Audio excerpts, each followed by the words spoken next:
Hey everyone, my name is Chris with Clutter Reduction Junk Removal in Southeast Florida. I have been doing this business since about fall of 2020, and since then I have learned my lessons with a few different things when it comes to taking people's junk. So I went ahead and created about 5 rules to stick to, and I actually have these written down in my own personal notes on my phone that we refer back to along with some other ground rules that we've made for ourselves. When we're in certain situations, we make a note to say, hey, we've done this before, let's not do this again, and we try to avoid it as much as possible.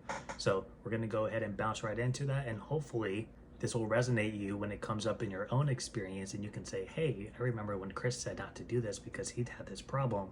There's a good chance I may have it too. Let me try to avoid that. So that's what we're trying to do. The first rule is to not take something that you don't know how or where to dispose of it. So this could be bulk amount of tires, this could be bulk amount of paint, this could be maybe something that has Freon in it. Depending on your transfer stations or landfills and how strict they are, there's usually restrictions as far as how much and or what you can dispose of without having to go to a specialized area. So make sure you look up your local places and see if there are any restrictions and make a note of it. So if you're at your customer's house and you see something and you know, I can't really get rid of that, at least not easily, then you can say something to them and say, hey, I either can't take this, or here's where you can bring it, or here's somebody you can call. But try not to get yourself in that predicament because it may end up costing you a lot of time and or money. The next rule is something that I still break to this day, unfortunately, but it's to not give a firm, definite price when you are giving your estimates. So for example, let's say you go to a client's house, there's a couple of things in the garage, and they say, hey, I want you to take this dresser, this box, a couple of these bags, this lamp, this and that. And you're like, okay, great. I think that's gonna be X amount. And they say, okay, great. And as you're loading it up, they say, oh, you can take this lamp too. Oh, you can take this bag. Those boxes over there, you can take those. That's fine to add stuff, but make sure you let them know, sure, we can take those, no problem. Just letting you know it is based on volume though. So as you add stuff, it is going to increase your price. If they ask how much, you can either say, well, if you work your way up to the next increment, it's this much more, or we may just tack on 15, 20 bucks depending on what you add to it. You could go by the cubic yard if you don't want to jump increments, whatever is best for you and your client. But make sure they know and they understand. And if they try to add stuff, just every time, it may sound annoying. That's how I feel. So I usually don't say it. But sometimes I think people are just caught up in the moment and they see stuff start to go and they're like, oh, this is nice, let's add this, let's add that. And that's fine, but make sure you're compensating for it because that's how we price our jobs. So you want to make sure you're following along with that. The third rule is to not take something that you can't handle. This could be weight related, so maybe it's a really heavy object that you're probably not safe to move, whether you're using just your body or you're using a helper, or maybe you were using a standard dolly, but to get it up onto it may be prone to causing injury. Something that's just crazy heavy may just not be worth it if you don't have the proper equipment to handle that. It could also just simply be removing a large bulky item that maybe took skilled movers a good struggle to get into the room, and now you're trying to get it out as somebody who maybe doesn't have as much skilled experience in moving, or maybe you're by yourself, or maybe the person you have with you isn't as skilled as you are. That may be really tricky to get out, and the problem with that is usually damage isn't too far behind.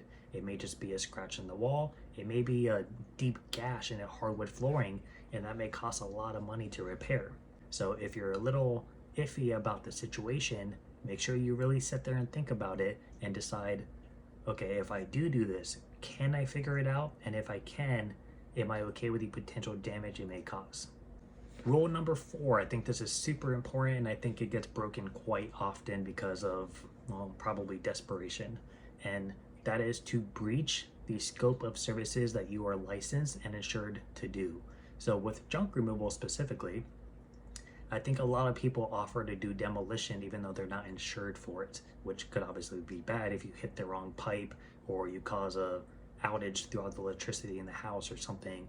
That could obviously be very costly, and there's a good chance your insurance won't cover it if you're not insured to do it specifically.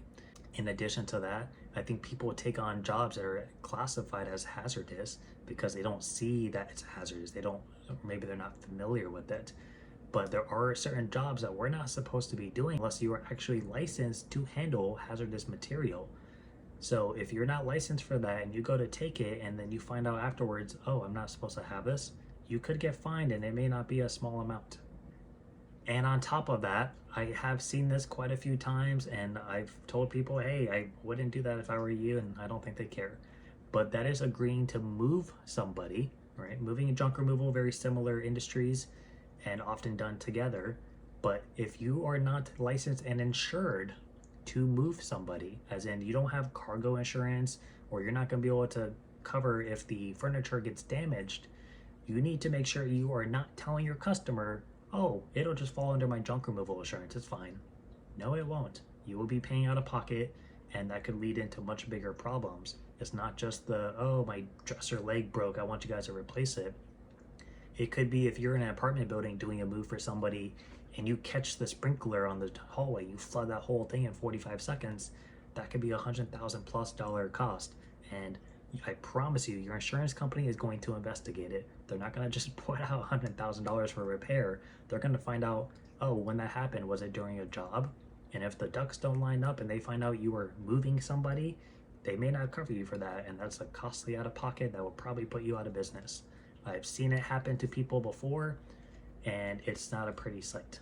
And rule number 5 is to not allow peer pressure from clients to break any of your rules, whether it's this list or if it's your own rules. I see it happen every day with myself.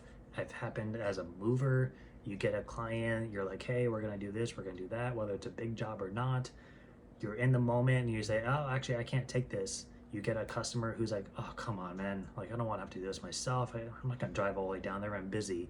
Like, that's why you guys are here in the first place, because I don't want to have to deal with it time-wise. Like, you can't take these fluorescent light bulbs. You can't take this paint. Like, you can't take these propane tanks. Why not? Because we have rules. So you get them to start arguing with you about it and like, well, I'm going to go call this other company. I'm sure they'll take it. They may not. You may end up in the same situation.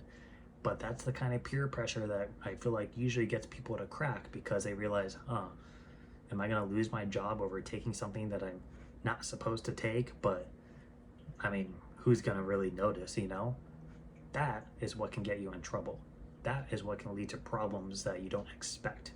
We had a situation just this year back in January. We did a clean out for a realtor that we know. They didn't know about it. They didn't really care. I told them at the beginning, hey, I can't take all the spray paint and paint cans. They said, no problem. Towards the end, it was just sitting all there, and I was like, oh, we're so close. I was like, you know what? I'm going to put it in a bag and put it in a box. It ripped through the bag. The spray paint can leaked through the box, left a trail going from the front door out through the driveway to the truck. In a high-end HOA community, it went right past the sidewalk, which is a no-no. It was in the pavers.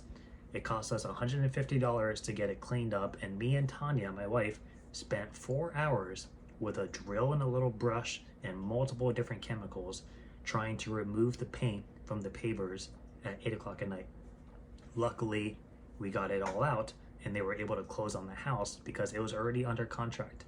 This was 2 days before the closing. That was a big problem, and that was a rule that it was even in a situation where the customer was okay with it, but I was like, I don't want to just leave all this crap here, and I decided to take it anyways.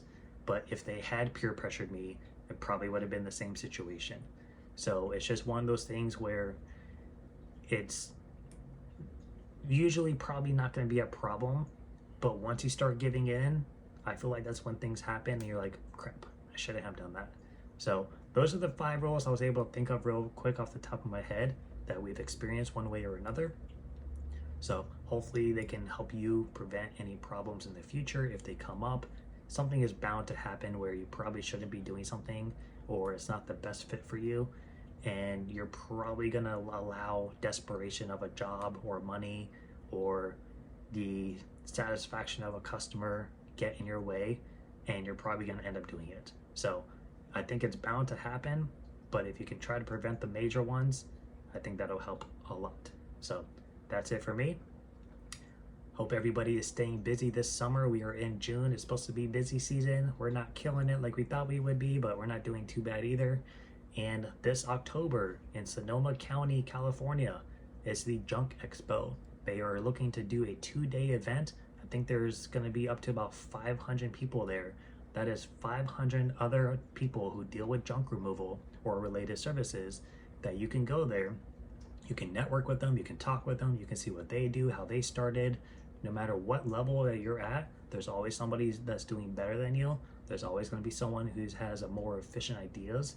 There's going to be somebody who found a turnaround to get past something that maybe you're struggling with. So it's a great way to talk with people. There's going to be vendors there. There's going to be speakers there that are a little bit more experted in their areas of specialties, and you can learn from that. So if you guys want to check out that, I have a link in the description to bring you to the page that has all the information on it, and you can purchase your tickets through that. We will be there, and some of the other common YouTubers that you know for junk removal are also going to be there if you have any favorites.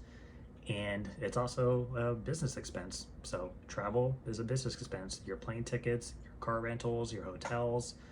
If you want to go hang out with some of the guys and people that you meet at these events and go to a restaurant for dinner, or if you want to go bowling or something, you can all write that off as networking, marketing, travel, and so on. So it should be fun if anything else, and it could be very good for learning if you actually take advantage of it. So make sure to check that out if you're interested, and until next time, bye.